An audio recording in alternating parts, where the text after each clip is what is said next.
सूर्य की धूप जब पृथ्वी पर स्थित महासागरों, नदियों, तालाबों पर पड़ती है तो समुद्रों, नदियों और तालाबों के पानी की ऊपरी सतह गर्म हो जाती है।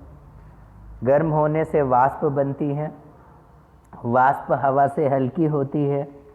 हल्की होने के कारण ऊपर उठती है और फिर बादल बनते हैं और उन बादलों के आपस में टकराने से पानी की जो बूंदें होती हैं वो वज़न में भारी होती हैं, इसलिए वो आसमान में टिकती नहीं हैं, डायरेक्ट ज़मीन पर आती हैं, जिसे हम बरसात कहते हैं। ये सामान्य सा ख्याल अभी तक हमारे मन में था। आज हम समझेंगे, इस प्रश्न पर विचार करेंगे कि बादल कैसे बनते हैं और वर्षा कैसे करते हैं। हम इसके लिए एक साधारण सा प्रयोग कर सकते हैं।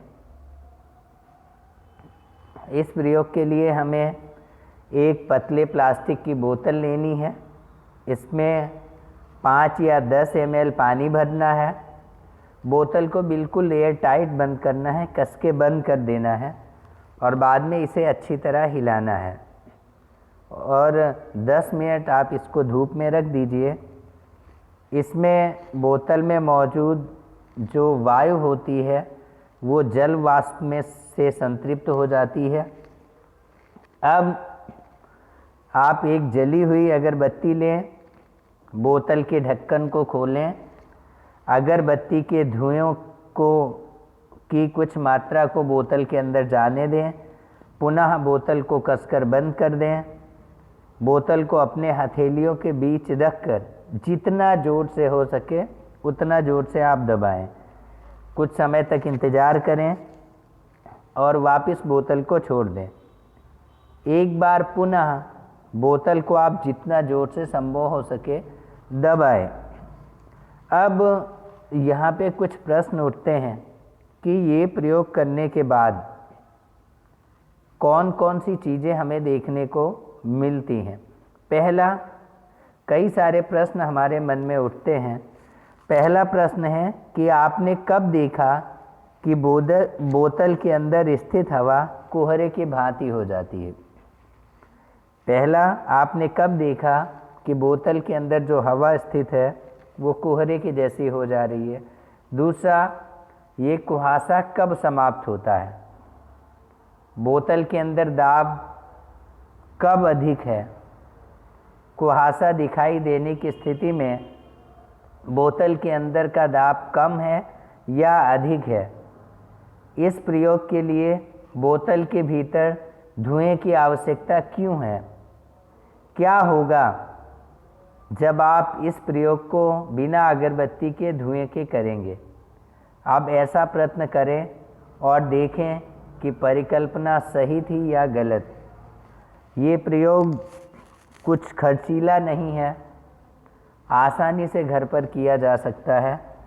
तो आप इस प्रयोग को घर पर करें, देखें क्या इन प्रश्नों के जवाब आपको मिल पाते हैं और उसके बाद आप कमेंट करें कि आपके प्रश्नों का जवाब मिला या नहीं मिला।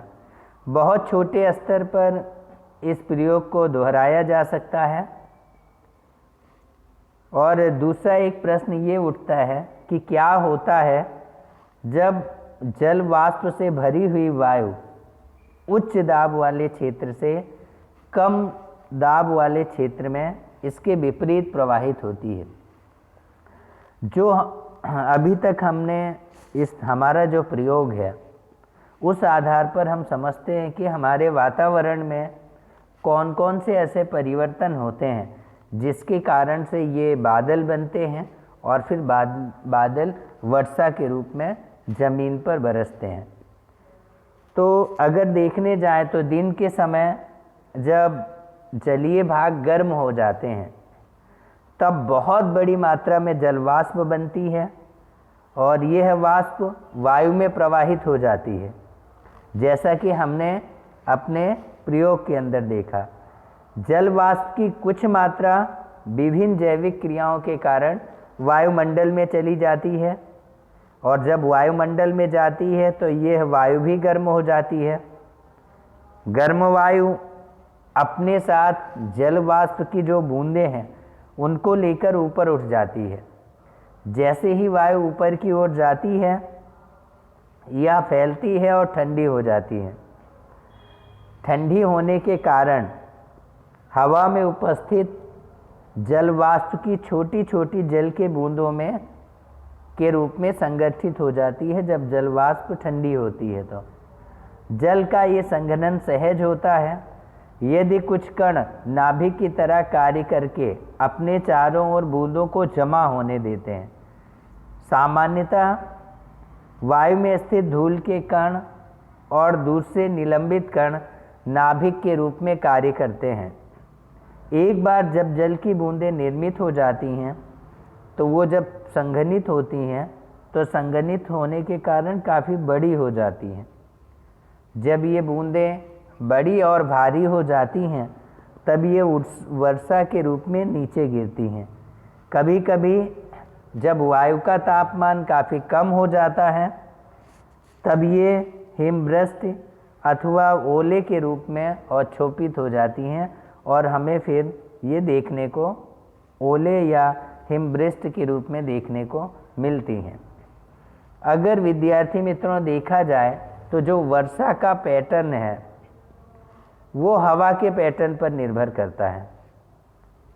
तो हमारे भारत का बहुत सारा भूभाग जो है वो अधिकतर वर्षा जो है हमारे भारत के ज़्यादातर भागों में वर्षा दक्षिण पश्चिम या उत्तर पूर्वी मानसून के कारण होती है। हमने मौसम सूचनाओं में भी सुना है कि बंगाल की खाड़ी पर वायु का दबाव कम होने के कारण कई क्षेत्रों में वर्षा हुई। वर्षा का पैटर्न पौनों के आधार पर निर्भर करता है।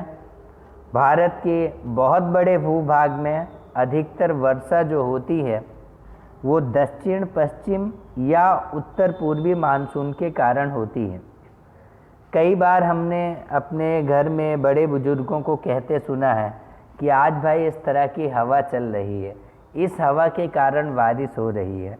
तो उन लोगों को ये पता चलता है कि भाई हवा किस तरह से चल रही है। तो हवाओं के रुख से वो ये अंदाज़ा लगा लेते हैं अपने अनुभव के आधार पर कि आज बारिश होगी या नहीं होगी। तो ये जो दक्षिण पश्चिम या उत्तर पूर्वी मानसून होता है इसी के कारण हमारे देश में ज़्यादातर वर्षा होती है। और बंगाल की खाड़ी पर वायु का दबाव कम होने के कारण कई क्षेत्रों में वर्षा होती है। आइए चित्र देखते हैं उपग्रह का। ये आप चित्र देख सकते हैं। ये जो चित्र है भारत के मानचित्र पर घेरे हुए बादल हैं।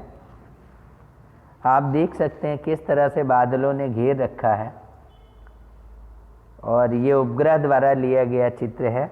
तो हम चित्र में आसानी से देख पा रहे हैं कि कहाँ कहाँ बादल दिख रहे हैं और कहाँ कहाँ वर्षा की संभावना होती है। अभी तो हम वेदर रिपोर्ट के माध्यम से हर दिन मौसम की जानकारी ले सकते हैं और ले भी रहे हैं। ऐसे में हमें आसानी से पता चल जाता है कि कब कितनी बारिश होने वाली है। तो आप उपग्रह में आसानी से देख सकते हैं। और सफ़ेद रंग के जो बादल आपको दिख रहे हैं ये वर्षा के बादल हैं। इस मानचित्र से हमें पता चलता है, आसानी से हम जान सकते हैं कि किस क्षेत्र में वर्षा हो रही है या होगी और किस क्षेत्र में कम वर्षा होगी और किस क्षेत्र में ज़्यादा होगी। ये जो चित्र है ये भारत पर आच्छादित बादलों का उपग्रह द्वारा लिया गया चित्र है। अब दूसरा एक क्रियाकलाप हम और कर सकते हैं कि पूरे देश में जो होने वाली वर्षा का पैटर्न है उसके बारे में अगर हम देखें तो हम समाचार पत्र या टेलीविज़न के माध्यम से सूचनाओं की जानकारी हमें मिलती रहती है। उसे आप एकत्र कर लीजिए। ये भी पता लगाएं कि एक वर्षा मापक यंत्र कैसे बनाया जाता है और उसे कैसे बनाएं। कई बार आपने सुना होगा कि यहाँ पे इतने इंच बारिश हुई है, यहाँ इतने इंच बारिश हुई है, इस शहर में इतने इंच बारिश हुई है। तो ये जो वर्षा मापक मापते हैं हम कि कितनी वर्षा हुई है, उसके लिए वर्षा मापी यंत्र कैसे बनाया जाता है, उसे आप बनाएं। वर्षा मापक यंत्र से सही डाटा प्राप्त करने के लिए कौन कौन से सुरक्षात्मक उपाय करने हैं आवश्यक हैं, अब वो तैयार करें। फिर उसके बाद आप निम्नलिखित प्रश्नों के उत्तर दें। किस महीने में आपके शहर, नगर या गांव में सबसे अधिक वर्षा हुई? किस महीने में आपके राज्य, केंद्र शासित प्रदेश में सबसे अधिक वर्षा हुई? क्या वर्षा हमेशा बादल गरजने और बिजली चमकने के साथ होती है? अगर नहीं तो किस मौसम में अधिक वर्षा बादल गरजने और बिजली चमकने के साथ होती है? तो विद्यार्थी मित्रों, आप इस तरह के क्रियाकलाप कर सकते हैं कि टेलीविज़न और समाचार पत्रों के माध्यम से जानकारी एकत्र करिए और वर्षा मापक यंत्र से कैसे वर्षा मापक यंत्र बनाया जाता है उसे बनाएं। साथ ही ये देखें कि वर्षा मापक यंत्र से सही डाटा प्राप्त करने के लिए कौन कौन से सुरक्षात्मक उपाय किए जाते हैं। और उसके बाद में जो प्रश्न हमारे मन में उठते हैं, जैसे किस महीने में, किस शहर में, नगर में, गांव में ज़्यादा वर्षा हुई, किस महीने में कौन से राज्य में, कौन से केंद्र शासित प्रदेश में सबसे अधिक वर्षा हुई या सबसे कम वर्षा हुई, क्या वर्षा बादलों के गरजने और बिजली चमकने के साथ होती है? अगर नहीं तो किस मौसम में सबसे अधिक वर्षा बादल गरजने और बिजली चमकने के साथ होती है? ये क्रियाकलाप के माध्यम से करके हम और अधिक जानकारी ले सकते हैं। तो आज के लेसन में मुझे पूरी उम्मीद है कि आपके नॉलेज में इजाफा हुआ होगा, वर्षा के बारे में, वर्षा के पैटर्न के बारे में, किन हवाओं से वर्षा हमारे देश में ज़्यादा होती है उनके बारे में। फिर मिलेंगे अगले लेसन में। चैनल पर नए हैं तो ज़रूर सब्सक्राइब करें। धन्यवाद। Thank you so much.